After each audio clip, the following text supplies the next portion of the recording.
What's up, everyone? I want to do a video today because I'm terribly bored and something I should have done when I got both these pairs, really.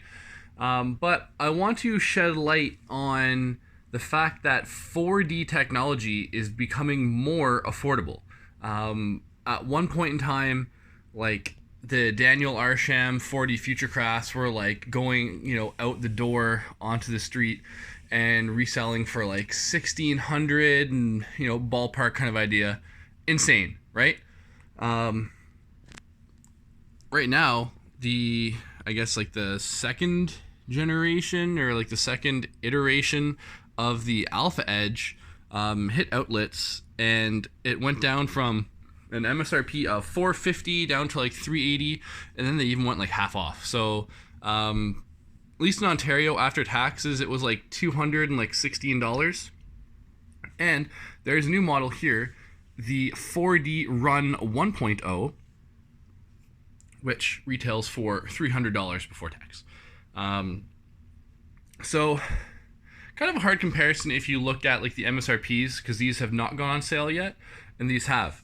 But let's take a look at the qualities of the shoes, because this is a good way to kind of put them together if you are in fact interested in getting into the the 4D game. You want to see what it's about. So the 4D itself is a 3D printed sole. At least on these two models, there are some slight differences. The Run 1.0, as the name would kind of lead you to believe, is more of a running shoe rather than like, it's still like a shoe, but it's not for running. Or, I mean, at least I wouldn't do it for long distances. If you compare the two off the bat, one of the things you'll notice is the amount of padding around the collar. This is like heavily padded, and this is just that like sock fit. This has a tongue. This not so much. The shoe itself is a little, like, I guess a little more anatomically correct if you were to want to actually run in it. And one of the added features in this, which I think is really nice, is actually the ventilation underneath. One thing I wish they would have done, however, on the sole is or the insole I should say, if they would have had perforations, that would definitely aid in the breathability. But that's definitely a nice little touch, because you can see then like it would go right through, and then you can kind of breathe like that.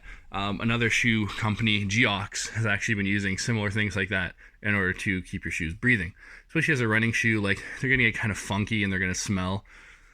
These guys here, they use more of like a prime knit, if you will, where these guys, it's like a synthetic, more plasticky, like poly-coated mesh. So it's going to, and it is like a double layer. It is kind of hard to see, but there are like two different layers to this. So it definitely is going to aid in the like the wicking of the moisture away from your feet and keeping you breathing. It is nice here because the foxing goes all around, but you do get some ventilation here. So it's not just all kind of like toe capped off, which is a nice little thing. Got the heel cup back here, so there is a little more stability back here, definitely, compared to something like the Alpha Edge, where there is that thin little like heel cup inside, but there's not a lot to it.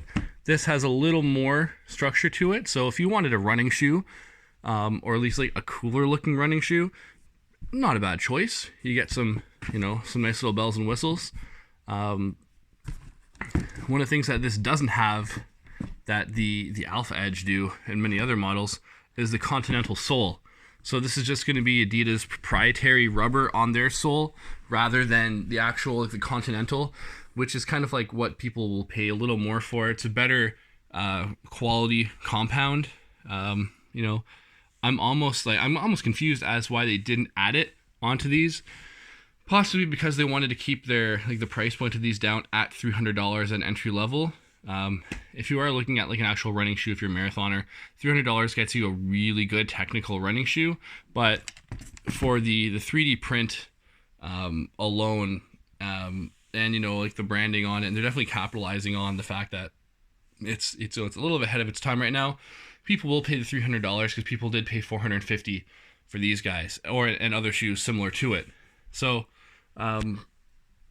it's not really like apples to apples at all, because they're two completely different like applications. But if you're looking for more of an active running shoe, definitely try out the Run 1.0. If you want to get a pair of shoes, if you got a coupe or something for like closer to $200, down from $450, definitely way to go. There's a bit of a difference in terms of like feeling. Being a running shoe, I find that you feel a little higher underfoot or like under arch, like as the profile does look, very similar. I don't personally feel that arch in the Alpha Edge compared to, I feel it being a little more pronounced here, which will kind of help you propel forward like in your running gait, like it is, because it is a running shoe. So there was probably a little more geometry involved rather than just sticking a 40 sole on a pair of shoes and charging $450. This is, I guess, a little more technically sound, but both of them are very good choices if you're trying to get into like the 4D game. Very affordable, considering a pair of Yeezys. Like you could get a pair of these for $200 if you have a pair of like Yeezys and the uppers are good and the soles are beat. You can definitely attempt to do a sole swap. It's highly possible. I just kind of need to know what you're doing first. But that's my kind of like 1 and 2 comparison. Said like the real redeeming factor is the fact that like it is vented. Super cool.